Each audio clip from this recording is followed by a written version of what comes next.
A very warm welcome to everybody here. So this is the part 8th of our Nationalism in India chapter.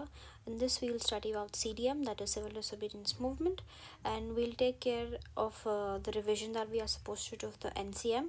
So in the NCM we studied कि उसमें Rowlatt Act, Jallianwala Bagh, खिलाफत issue को मिलाकर non cooperation movement start किया था. One of the most enticing and difficult to learn and difficult to understand thing I'm going to tell you right now. तो एक होता है कैलकाटा सेशन, एक होता है नागपुर सेशन. दोनों 1920 में हुए थे. पहले कैलकाटा हुआ था, फिर नागपुर हुआ था इसके बाद. ठीक है. कैलकाटा सेशन में कैलकाटा मतलब लाला लाजपत राय ने उसको प्रिसाइड किया था. इसमें वी राघवाचार्य ने प्रिसाइड किया था. कैलकाटा सेशन जो कैलकाटा में हुआ था उसमें महात्मा गांधी ने नॉन कोऑपरेशन मूवमेंट को प्रपोज किया था. उन्होंने इनिशिएट किया था. उन्होंने ये बात रखी थी कि I want this to be the future of India. जो नागपुर सेशन है उसमें non cooperation movement adopt and start हुआ था. ओके. तो ये फ़र्क है. हमारे कैलकाटा और नागपुर सेशन में दोनों नॉन कोऑपरेशन मूवमेंट से डील करते हैं, लेकिन इसमें प्रपोज हुआ था और इसमें इनिशिएट हुआ था. अब आ जाते हैं हम सिविल डिसोबीडियंस मूवमेंट पे. अभी हमने 1930s की बात करनी है मोस्टली. अभी हमने जैसे स्टार्टिंग में हमने एक टाइमलाइन बनाया था रॉलेट एक्ट के साथ में, है ना, इधर NCM. तो अभी इसमें Nagpur session, Calcutta session, non cooperation movement, withdrawal. अभी हम पढ़ेंगे हमारा साइमन गो बैक. ठीक है. Okay, let's start. फरवरी 1922 में महात्मा गांधी ने डिसाइड किया था कि अब मैं नॉन कोऑपरेशन मूवमेंट को विड्रॉ करूँगा. क्यों विड्रॉ करूँगा? क्योंकि चौरी चौरा में अनफॉर्चुनेटली जो 22 पुलिसमैन थे उनका डेथ हो गया था बिकॉज पुलिस स्टेशन को फायर लग गया था. तो which was an inclination to violence, जो वो नहीं चाहते थे. महात्मा गांधी को फेल्ट हुआ, उनको लगा कि the movement was turning violent. उनको लगा कि मूवमेंट वायलेंट हो रहा था, जो कि हो भी रहा था. बहुत सारी प्लेसेस में जो सत्याग्रहीज थे उनको प्रॉपरली ट्रेन करने की ज़रूरत महसूस हुई गांधी जी को. क्यों? क्योंकि उनको ये बात समझ में आई कि people are yet not ready for a non violent movement. They are not aware कि नॉन वायलेंट मूवमेंट में आप वायलेंस नहीं कर सकते. That is why he thought that now I need to train my satyagrahis for mass struggles. ठीक है. कांग्रेस के अंदर ही, मतलब कांग्रेस एक जो पार्टी थी, उस पार्टी के अंदर ही कुछ लीडर्स अब थक गए थे मास स्ट्रगल से and wanted to participate in elections to the provincial councils that had been set up by the Government of India Act 1919. देखिए, पहले तो आप ये समझेंगे गवर्नमेंट ऑफ इंडिया एक्ट 1919, फिर आप समझेंगे प्रोविंशियल काउंसिल क्या होता है. क्योंकि ये वाला जो चैनल है ये फोकस करता है आपका UPSC के लिए NCERT. तो I have to tell you both of these things. If you are just in 10th you can skip, but the ones who are not, please focus. इसमें क्या लिखा है कि जो कांग्रेस की पार्टी थी ना, उसमें जो लोग थे, कुछ लोग, सम लीडर्स थक गए थे मास स्ट्रगल करते करते. उनको था कि भाई साहब अब मुझसे लड़ नहीं हो रहा है. अब हमको क्या लगता है कि हमको ब्रिटिश गवर्नमेंट उसका एक पार्ट बन जाते हैं और हमारे इंडिया के लिए पॉलिसीज़ हम बनाएंगे जो कि पीपल फ्रेंडली होंगी, नॉट ब्रिटेन फ्रेंडली. उनका ये आइडिया था. ठीक है. तो उन्होंने बोला कि लेट्स पार्टिसिपेट इलेक्शंस में जो कि प्रोविंशियल काउंसिल में होंगे. प्रोविंशियल काउंसिल होता है एक वो काउंसिल जो आपके प्रोविंस के लिए, आपकी डिस्ट्रिक्ट एंड स्टेट के लिए पॉलिसीज़ बनाते हैं, फ्रेमवर्क करते हैं, डिसीजंस का पेपर वर्क करते हैं. वो जो कुछ लीडर्स थे कांग्रेस पार्टी के, वो कहते कि हम प्रोविंशियल काउंसिल में जब इलेक्ट हो जाएंगे तब हम गवर्नमेंट को इस तरह से गाइड करेंगे कि वो पीपल फ्रेंडली हो, ना कि ड्रेन ऑफ वेल्थ को फोकस करे. ठीक है. अब गवर्नमेंट ऑफ इंडिया एक्ट 1919 क्या होता है, एक रफ सा मैं आपको आइडिया दे देती हूँ और how to learn this. Government of India act 1919 ये उनमें से एक एक्ट है जो हमारे कंपनी ने इस्टेब्लिश किया था, प्रपोज किया था, ताकि वो इंडिया पर रूल कर सके। इसीलिए इसको गवर्नमेंट ऑफ इंडिया बोलते हैं। एक्ट यानी कि इट इज़ स्टैट्यूटरी, एक एक्ट ने इसको बनाया है। स्टैट्यूटरी वो चीज़ जो स्टैट्यूटरी क्या होता है, वो चीज़ जो तभी बने जब पार्लियामेंट में या किसी डिसीजन मेकिंग लोगों ने उसको वॉलंटरीली बनाया हो। वो कोई लीगल चीज़ नहीं है, समझ में आया? वो कंपलसरी नहीं है, वो आप चाहें तो कल हटा भी सकते हैं। उसको बोलते हैं स्टैट्यूटरी, जो किसी एक्ट के थ्रू आई हो। ठीक है जी। Now let's study government of 1919। 2 बार 1919 आ रहा है, यानी कि कुछ डबल है ना? वो है हमारी डायरकी। डायरकी का मतलब होता है जब आपको रूल करने वाले डाय हों, दो हों। एग्जाम्पल क्या था इसका कि इसमें ना जो गवर्नमेंट थी, जो ब्रिटेन थी, उसने सब्जेक्ट्स को डिवाइड किया था। उन्होंने बोला था कि पुलिस, लैंड रिफॉर्म्स, फिर आपका वोट कौन देगा कौन नहीं देगा, आपकी इकोनॉमी, आपका पब्लिक एडमिनिस्ट्रेशन, ठीक है, इकोनॉमिक रिफॉर्म्स, आपका पब्लिक पॉलिसी मेकिंग, ये सब आएंगे रिजर्व्ड सब्जेक्ट्स में। एक होंगे ट्रांसफर्ड सब्जेक्ट्स। ट्रांसफर्ड सब्जेक्ट्स वो होंगे जैसे एजुकेशन, जैसे हेल्थ, जैसे कि इंफ्रास्ट्रक्चर, जैसे कि आपका एग्रीकल्चर। अब इम्पोर्टेंट है, इसमें इरिगेशन आया था रिजर्व्ड में, याद रखना। उन्होंने बोला कि हम सब्जेक्ट्स को 2 में डिवाइड कर देंगे। 2 में हुआ ना डिवाइड, 1919 से 2 आया ना, 2 तो 2 सब्जेक्ट्स में डिवाइड कर दिया।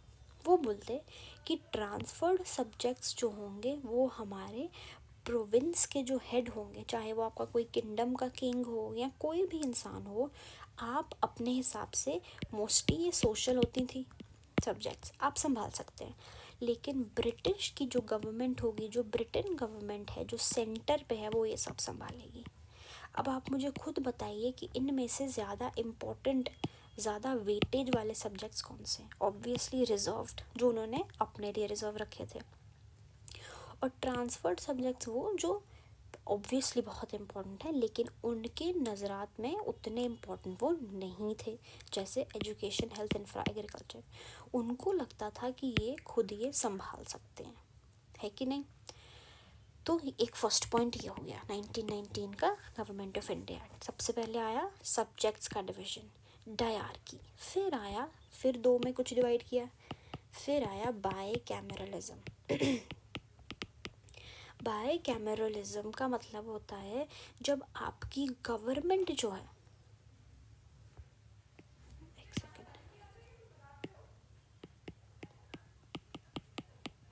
जो आपकी गवर्नमेंट है ना, और उसमें पार्लियामेंट होता है, उसके 2 हिस्से हैं, एक हो लोकसभा, एक हो राज्यसभा।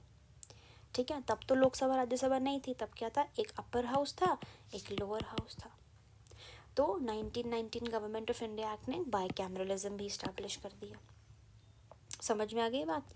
ये मोटा मोटा इम्पॉर्टेंट पॉइंट है आपके 1919 के एक्ट का। इसमें रिजर्वेशन भी आया था, ठीक है, लेकिन वो एक डिफरेंट सब्जेक्ट बन जाता है। इसमें सबसे ज़्यादा इंपॉर्टेंट क्या था, आपका डायरकी एंड आपका बाइकैमरलिज्म। बाइकैमरलिज्म का मतलब समझ आ गया, जब पार्लियामेंट के 2 हिस्से हों, यूनी आपका this not one, this only, ऐसा नहीं है कि पार्लियामेंट का सिर्फ एक ही पार्ट है, ठीक है। अब समझ में आ गया क्या लिखा है, कि कांग्रेस के कुछ लोग चाहते थे कि अब मास स्ट्रगल ना हो और हम प्रोविंशियल इलेक्शंस के पार्ट बन जाएं।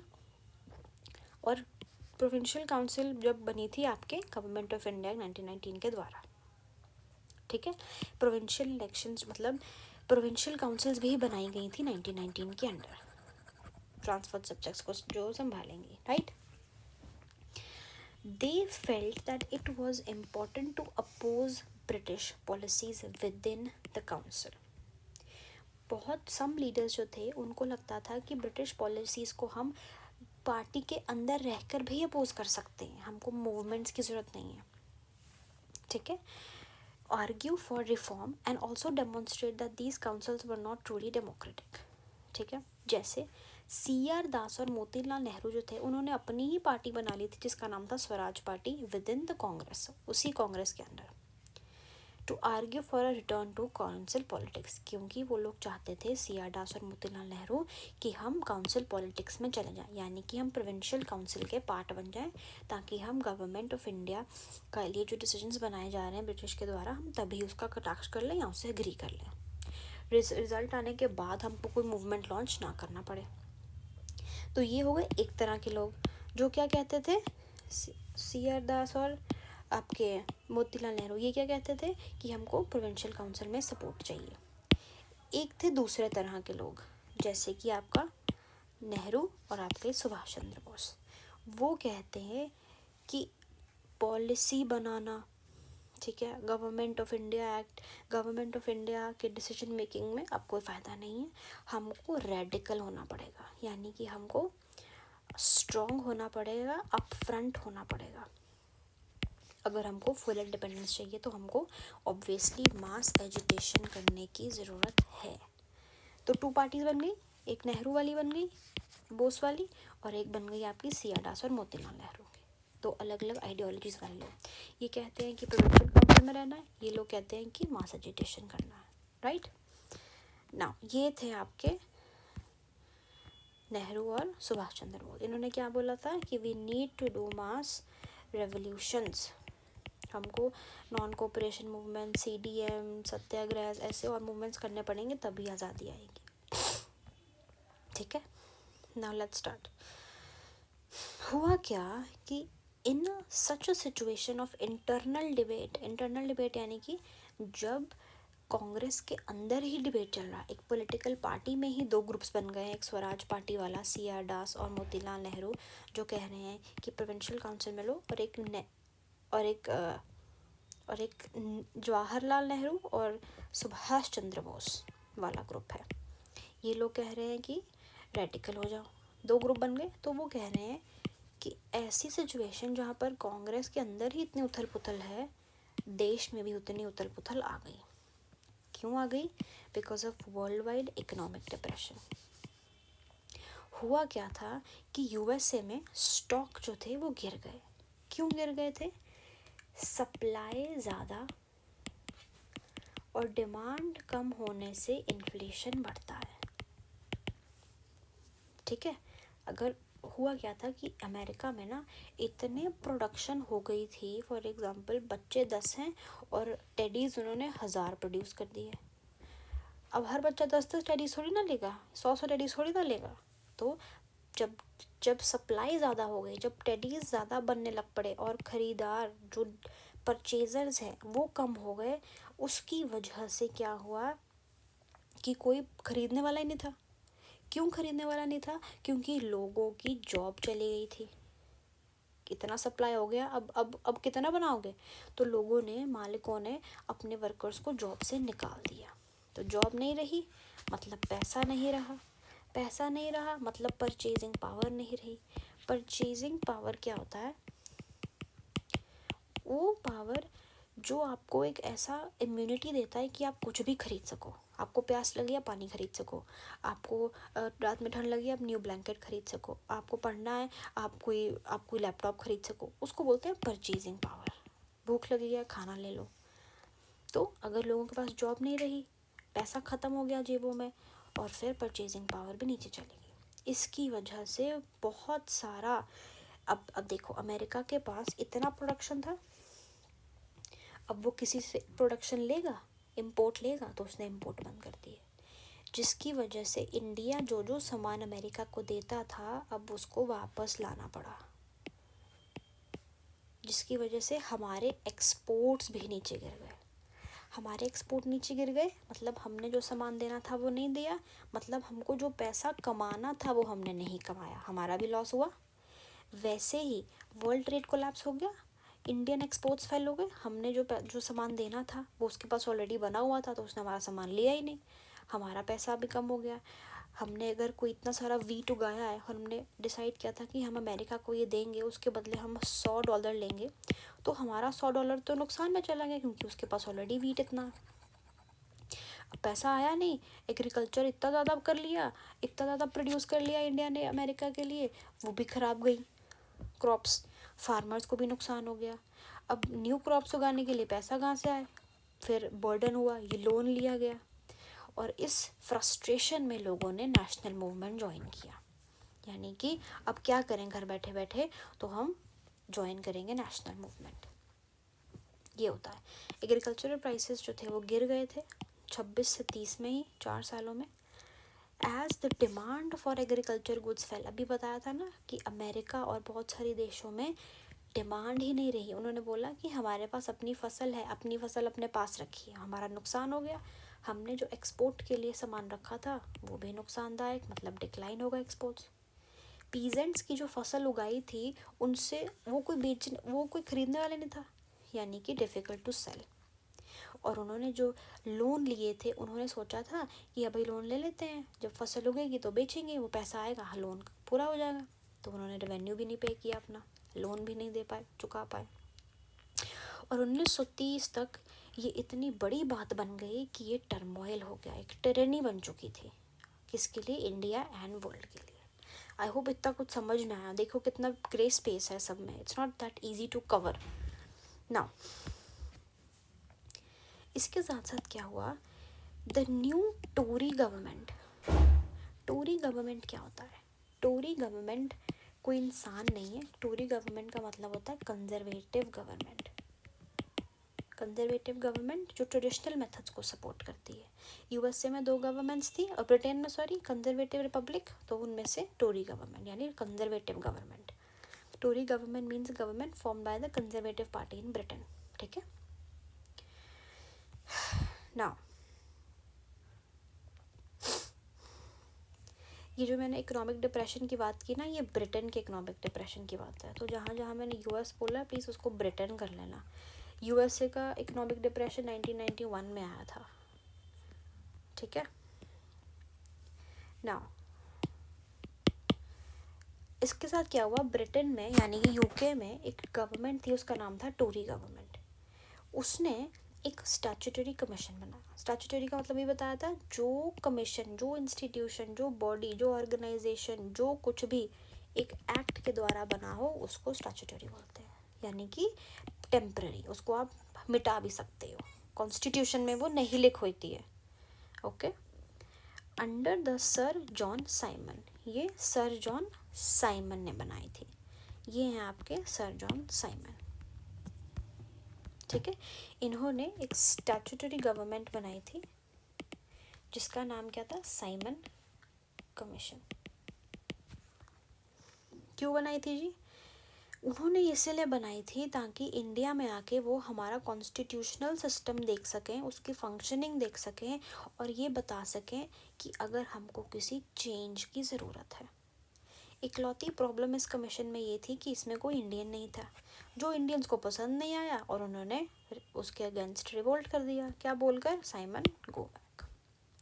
इसका थोड़ा बैकग्राउंड मैं बताती हूँ, ये बहुत कम में बताया हुआ, तो बताते हैं। हुआ क्या था, अभी अभी हमने पढ़ा ना गवर्नमेंट ऑफ इंडिया 1919, जिसमें क्या हुआ था, डायरकी, बाइकैमरलिज्म, प्रोविंशियल काउंसिल। अब एक और चीज़ थी, हुआ क्या था, इंडियंस ना डिमांड कर रहे थे पॉलिटिकल राइट्स 1920s पे। वो कह रहे थे, जब याद है जब नॉन कोऑपरेशन मूवमेंट शुरू होने लगा, कैलकाटा और नागपुर सेशन हो रहा है, गांधी जी इधर उधर घूम रहे हैं, लोगों को इकट्ठा कर रहे हैं, कांग्रेस मेंबर्स को मना रहे हैं कि नॉन कोऑपरेशन मूवमेंट शुरू कर दो, वो वाला टाइम। तो गांधी जी की वजह से इंडियंस बहुत अवेयर हो रहे थे, तो उन्होंने बोला इंडियंस ने कि हमको पॉलिटिकल राइट्स चाहिए, यानी कि हमको वोटिंग सिस्टम चाहिए, बस हो गया हमारा मोनार्की के अंडर रह के जो लोग के प्रोविंशियल स्टेट्स में रहते थे उनकी बात कर रही हूँ, और वाइस रॉय के अंडर रह के। तो वो कहते थे कि हमको पॉलिटिकल राइट्स दो, प्लस नेशनल मूवमेंट भी ग्रो हो रहा था। और अभी 1919 का गवर्नमेंट ऑफ इंडिया एक्ट पास हुआ है। उस गवर्नमेंट ऑफ इंडिया एक्ट में एक और पॉइंटर था, 1919 के 10 साल बाद मतलब 1929 में, 10 साल हो गए। प्रॉमिस किया था गवर्नमेंट ऑफ इंडिया एक्ट 1919 ने कि 10 साल बाद एक कमीशन आएगी इंडिया में जो गवर्नमेंट ऑफ इंडिया एक्ट 1919 का इम्प्लीमेंटेशन को रिव्यू करने आएगी। तो 10 साल होने तक 27 तक प्रोबेबली, ठीक है, 2 साल ही बचे थे, 27 तक ब्रिटिश गवर्नमेंट ने अपना प्रॉमिस निभाते निभाते एक कमीशन इंडिया को भेज दी। वो थी एक स्टैट्यूटरी कमीशन, यानी कि एक एक्ट के थ्रू बनी थी। लीगली अपॉइंटेड कमेटी थी, यानी कि इलीगल नहीं थी। क्यों बनाई गई थी? क्योंकि एक तो प्रॉमिस किया था गवर्नमेंट ऑफ इंडिया एक्ट 1919 के द्वारा। क्यों आई थी? ताकि एग्जामिन कर सके वर्किंग एंड चेंज अगर ज़रूरत है उसको सजेस्ट कर सके। ठीक है जी। तब हमारे जो वाइसरॉय थे वो थे लॉर्ड इरविन। ये हैं आपके लॉर्ड इरविन। वाइसरॉय का मतलब क्या होता है? वाइस मतलब किसी की जगह, जैसे बोलते हैं ना वाइस प्रिंसिपल, मतलब अगर प्रिंसिपल नहीं हुई तो उसकी जगह वाइस प्रिंसिपल काम करेगी। जैसे वो होता है प्रेसिडेंट, तो वाइस प्रेसिडेंट, अगर प्रेसिडेंट कभी अवेलेबल नहीं हुए तो वाइस प्रेसिडेंट आएगा, है ना। स्कूल में भी होता है head girl, vice head girl, अगर हेड गर्ल नहीं अवेलेबल हुई तो वाइस। तो वाइस रॉय का मतलब होता है वाइस, मतलब किसी की जगह। और रॉय वर्ड आया है रॉयल से, रॉयल का पहले 3 शब्द लेके रॉय बन गया, यानी कि ब्रिटेन के किंग की जगह इंडिया को गवर्न करने वाला पोजीशन इज वाइस रॉय। क्योंकि किंग तो इंडिया में हो नहीं सकता क्योंकि वो यूके संभाल रहा है, तो उसकी जगह आपका वाइस रॉय अपॉइंट हुआ है जो ब्रिटेन का रूल इंडिया में रखेगा। ये होता है vice Roy. Vice in place of Roy, the word royal से आया है। he or she is just a representative of British king या queen in India to govern during British rule। ठीक है। हुआ क्या था कि अभी अभी प्रॉमिस किया तो ये कमीशन बनी, तो ये कमीशन जब बन गई 1927 में, तो सर जॉन साइमन आए, ठीक है, उन्होंने कमीशन भेज दी। अब क्योंकि दिक्कत क्या थी कि इस पार्टी में, इस कमीशन में कोई इंडियन नहीं था। ये मुद्दा उठाया लोगों ने और बोला कि ऐसे तो हम एक्सेप्ट नहीं करने वाले, हमारी वर्किंग और हमारे कोई बंदा नहीं है, तो उन्होंने इसको डिक्लाइन कर दिया। ठीक है। तो कमीशन में ऐसा बताया क्या, क्यों डिस्पाइट ऑफ ऑपोजिशन, इतना ऑपोजिशन मिला आपके साइमन कमीशन को, फिर भी उन्होंने अपनी रिपोर्ट सबमिट किया 1930 में। 3 साल लग गए उनको रिपोर्ट बनाने में। तो क्या क्या रेकमेंड किया उन्होंने? बोला सबसे पहले हम ना डायरकी अबॉलिश करेंगे प्रोविंसेस में। डायरकी का मतलब क्या था कि 2 सब्जेक्ट्स थे, ट्रांसफर्ड, रिजर्व्ड। ट्रांसफर्ड में क्या था आपका? एग्रीकल्चर था, एजुकेशन थी, हेल्थ थी, ठीक है, लिटरेसी थी वगैरह। और रिजर्व में इकोनॉमी थी, पॉलिटी थी, वोटिंग राइट्स थे, फिर आपका इरिगेशन था, मनी एंड ऑल दैट।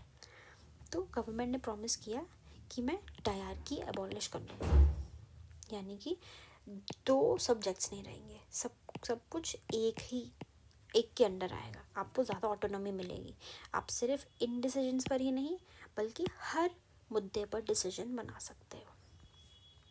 फिर उन्होंने बोला कि हम एक फेडरल सिस्टम रखेंगे। फेडरल का मतलब क्या होता है? Division of power. ठीक है। Proposed federation of provinces and princely states. उन्होंने बोला कि हम सबको अपना अपना हक देंगे, लेकिन सेंटर में कोई रिस्पॉन्सिबल गवर्नमेंट नहीं थी। क्यों? क्योंकि सेंटर ब्रिटिश ही गवर्न करेगा। वाह, आयरनी। और सेपरेट इलेक्टोरेट जो 1919 में मैंने बताया था ना, सेपरेट इलेक्टोरेट भी था, वो भी कंटिन्यू करेंगे मुस्लिम और सिख के लिए।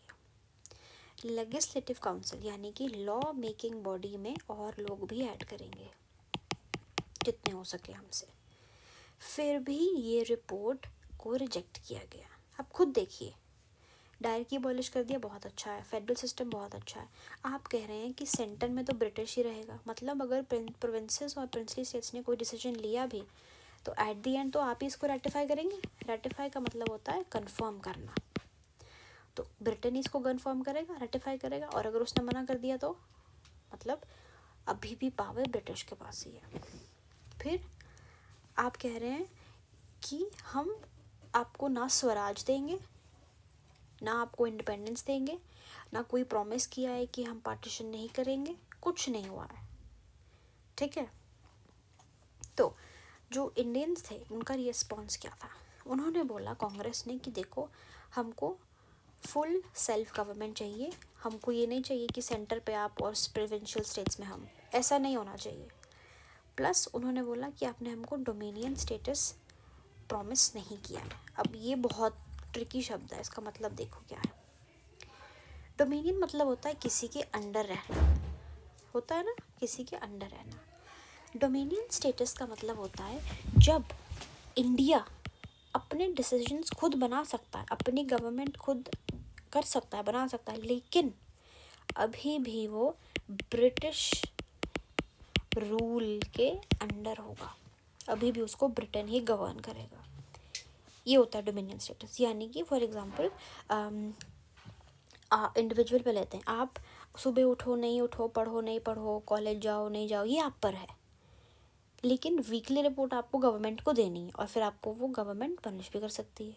ये क्या बात बनी, है ना। ये होता है डोमिनियन स्टेटस, यानी कि अपनी मर्जी लेकिन हद तक, you will be paid for every decision that you make, इसको बोलते हैं डोमिनियन स्टेटस। तो हमें ना अभी डोमिनियन स्टेटस ही चाहिए था, क्योंकि हमारी विजन इतनी लंबी थी नहीं। हमारी विजन कब अभी अभी एग्जैजरेट होगा, डोमिनियन स्टेटस से जब हम जाएंगे आपके फुल स्वराज में, पूर्ण स्वराज में, 1929 लाहौर सेशन। 1929 के लाहौर सेशन में जब जवाहरलाल नेहरू बोलेंगे ना कि हमको डोमिनियन स्टेटस नहीं चाहिए, हमको चाहिए पूर्ण स्वराज, फुल इंडिपेंडेंस।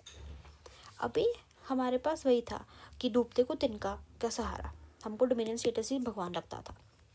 तो कांग्रेस ने बोला कि आपने हमको डोमिनियन स्टेटस का प्रॉमिस नहीं किया, तो हम आपको आपका प्रपोजल नहीं एक्सेप्ट करेंगे। प्लस ऑब्वियसली अभी आपने भी दिमाग में बात आई होगी कि अरे जब रियल पावर ही आपके पास है यार, तो हम तो जो मर्जी कर लो, कोई फ़ायदा ही नहीं है, कि नहीं।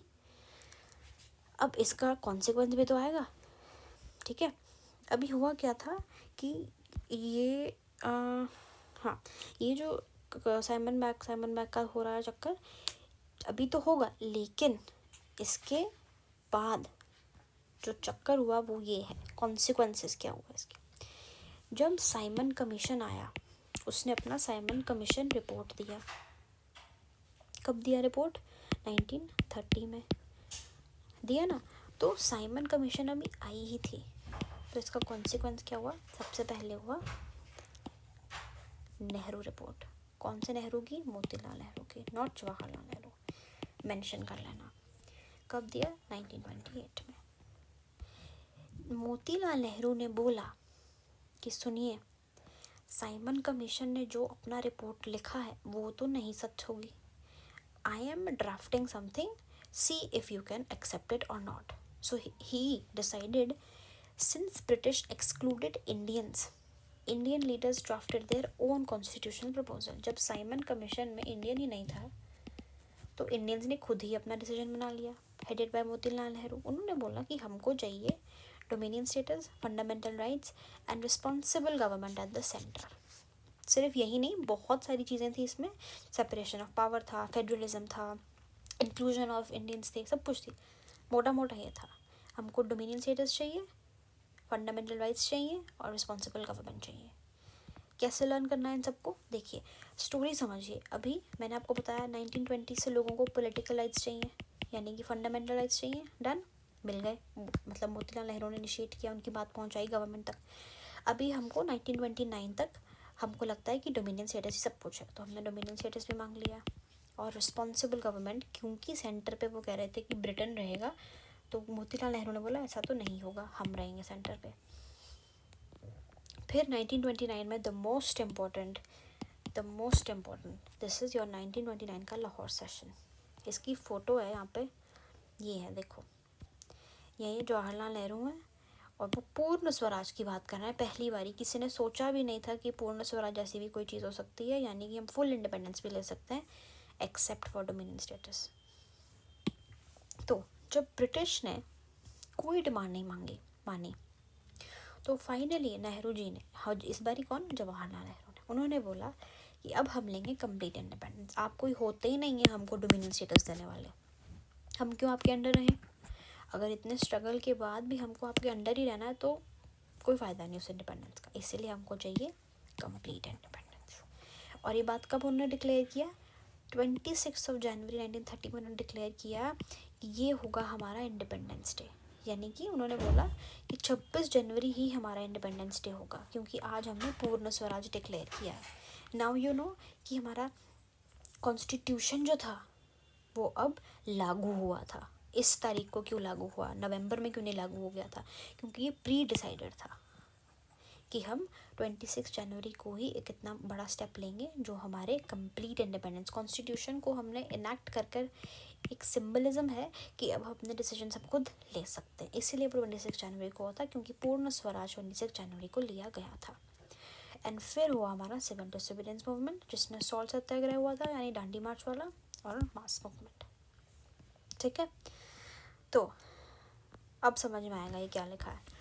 Against this background, the new Tory government in Britain constituted a statutory commission under Sir John Simon.